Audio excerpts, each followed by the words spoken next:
किसी समय बीरबल ने अकबर को यह कहावत सुनाई थी कि खाकर लेट जा और मारकर भाग जाया सयाने लोगों की पहचान है।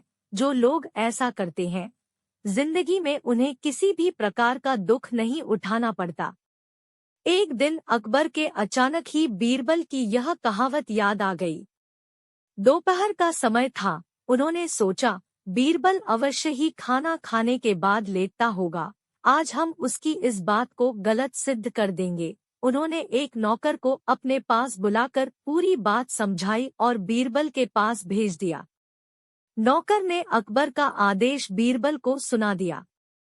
बीरबल बुद्धिमान तो थे ही, उन्होंने समझ लिया कि बादशाह ने उसे क्यों तुरंत आने के लिए कहा है। इसलिए बीरबल ने भोजन करके नौकर से कहा, ठहरो, मैं कपड़े बदलकर तुम्हारे साथ ही चल रहा हूँ।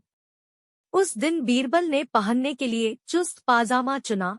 पाजामे को पहनने के लिए वह कुछ देर के लिए बिस्तर पर लेट गए। पाजामा पहनने के बहाने वे काफी देर बिस्तर पर लेटे रहे, फिर नौकर के साथ चल दिए। जब बीरबल दरबार में पहुंचे तो अकबर ने कहा, कहो बीरबल, खाना खाने के बाद आज भी लेटे या नहीं? बिल्कुल लेटा था जहांपनाह। बीरबल की बात सुनकर अकबर ने क्रोधित स्वर में कहा, इसका मतलब तुमने हमारे हुक्म की अवहेलना की है। हम तुम्हें हुक्म उदूली करने की सजा देंगे। जब हमने खाना खाकर तुरंत बुलाया था, फिर तुम लेटे क्यों? बादशाह सलामत, मैंने आपके हुक्म की अवहेलना कहाँ की है? मैं तो खाना खाने के बाद कपड़े पहनकर सीधा आपके पास ही आ रहा हूँ। आप तो पैगाम ले जाने वाले से पूछ सकते हैं। अब ये अलग बात है कि ये चुस्त पाजामा पहनने के लिए ही मुझे लेटना पड़ा था। बीरबल ने सहज भाव से उत्तर दिया।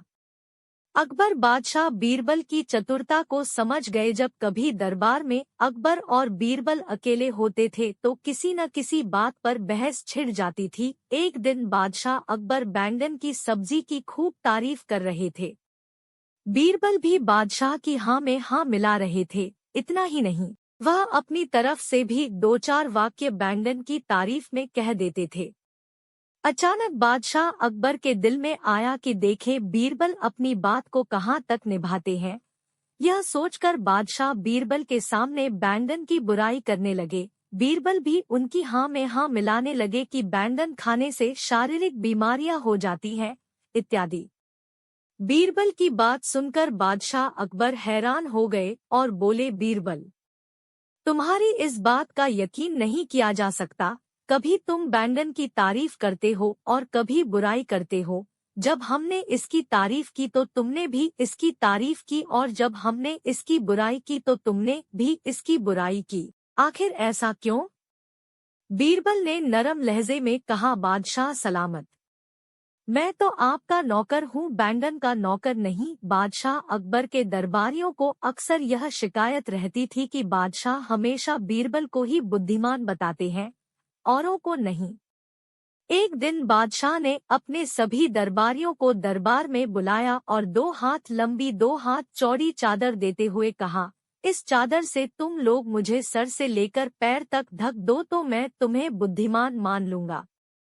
सभी दरबारियों ने कोशिश की, किंतु उस चादर से बादशाह को पूरा न ढक सके। सिर छिपाते तो पैर निकल आते, पैर छिपाते तो सिर चादर से बाहर आ जाता। आड़ा तिरछा लंबा चौड़ा हर तरह से सभी ने कोशिश की, किंतु सफल न हो सके। अब बादशाह ने बीरबल को बुलाया और वही चादर देते हुए उन्हें ढकने को कहा। जब बादशाह लेटे तो बीरबल ने बादशाह के फैले हुए पैरों को सिकोड़ लेने को कहा। बादशाह ने पैर सिकोड़े और बीरबल ने सिर से पांव तक चादर से ढक दिया। अन्य दरबारी आश्चर्य से बीरबल की ओर देख रहे थे। तब बीरबल ने कहा, जितनी लंबी चादर उतने ही पैर पसारो। एक दिन अकबर और बीरबल वनविहार के लिए गए। एक टेढ़े पेड़ की ओर इशारा करके अकबर ने बीरबल से पूछा, यह दरख्त टेढ़ा क्यों है? बीरबल ने जवाब दिया, यह इसलिए टेढ़ा है क्योंकि ये जंगल के तमाम दरख्तों का साला है। बादशाह ने पूछा, तुम ऐसा कैसे कह सकते हो? बीरबल ने कहा, दुनिया में ये बात मशहूर है कि कुत्ते की दुम और साले हमेशा टेढ़े होते हैं। अकबर ने पूछा, क्या मेरा साला भी टेढ़ा है? बीरबल ने फौरन कहा, बेशक जहांपनाह। अकबर ने कहा, फिर मेरे टेढ़े साले को फांसी चढ़ा दो। एक दिन बीरबल ने फांसी लगाने की 3 तख्ते बनवाए, एक सोने का, एक चांदी का और एक लोहे का। उन्हें देखकर अकबर ने पूछा, 3 तख्ते किस लिए?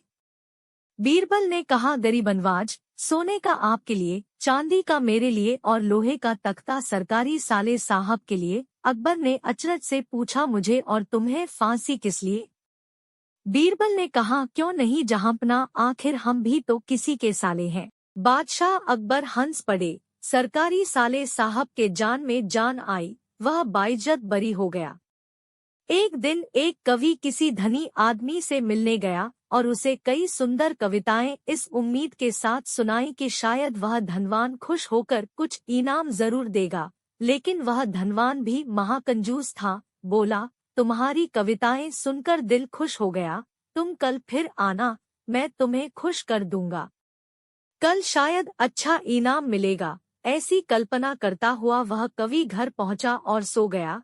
अगले दिन वह फिर उस धनवान की हवेली में जा पहुंचा। धनवान बोला, सुनो कवि महाशय, जैसे तुमने मुझे अपनी कविताएं सुनाकर खुश किया था, उसी तरह मैं भी तुमको बुलाकर खुश हूँ। तुमने मुझे कल कुछ भी नहीं दिया, इसलिए मैं भी कुछ नहीं दे रहा, हिसाब बराबर हो गया।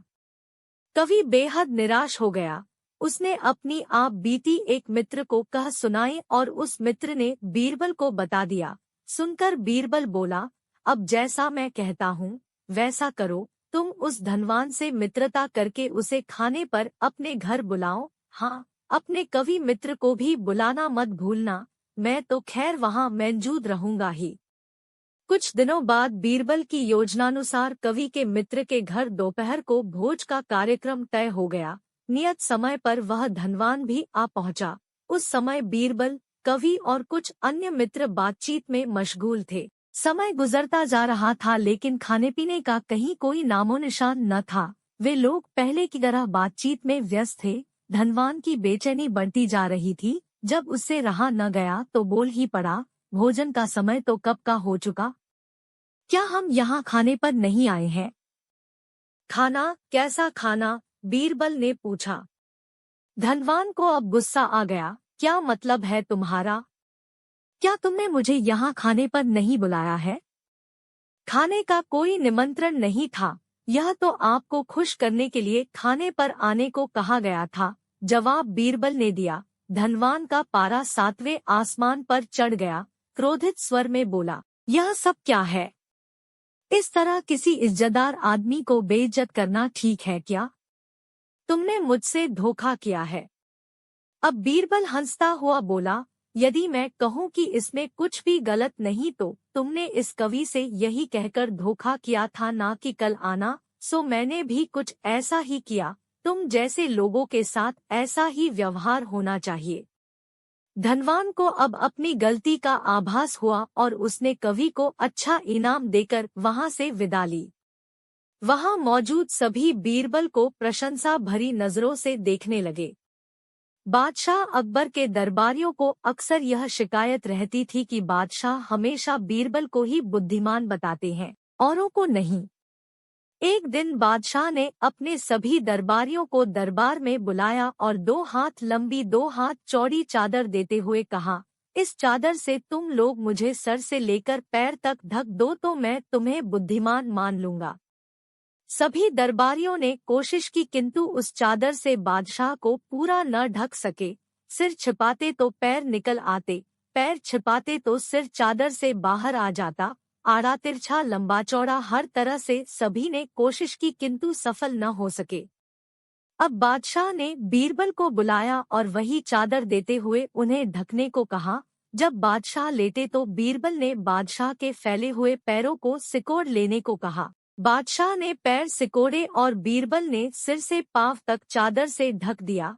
अन्य दरबारी आश्चर्य से बीरबल की ओर देख रहे थे। तब बीरबल ने कहा, जितनी लंबी चादर उतने ही पैर पसारो। एक बार अकबर बीरबल हमेशा की तरह टहलने जा रहे थे। रास्ते में एक तुलसी का पौधा दिखा तो मंत्री बीरबल ने झुककर प्रणाम किया। अकबर ने पूछा, कौन है ये? बीरबल, ये मेरी माता है। अकबर ने तुलसी के झाड़ को उखाड़कर फेंक दिया और बोला, कितनी माता है तुम लोगों की। बीरबल को उसका जवाब देने की एक तरकीब सूझी। आगे एक बिच्छुपत्ती खुजली वाला झाड़ मिला। बीरबल ने उसे दंडवत प्रणाम कर कहा, जय हो बाप मेरे।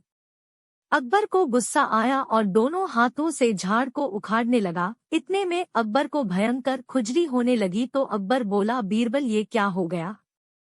बीरबल ने कहा, आपने मेरी माँ को मारा इसलिए ये गुस्सा हो गए। अकबर जहाँ भी हाथ लगाता खुजली होने लगती तथा बोला कि बीरबल जल्दी ही कोई उपाय बताओ। बीरबल बोला, उपाय तो है लेकिन वो भी हमारी माँ है तथा उससे ही विनती करनी पड़ेगी। अकबर बोला, जल्दी करो। आगे गाय खड़ी थी। बीरबल ने कहा, गाय से विनती करो कि हे माता दवाई दो। गाय ने गोबर कर दिया और अकबर के शरीर पर उसका लेप करने से फौरन खुजली से राहत मिल गई। अकबर बोला, बीरबल अब क्या हम राजमहल में ऐसे ही जाएंगे।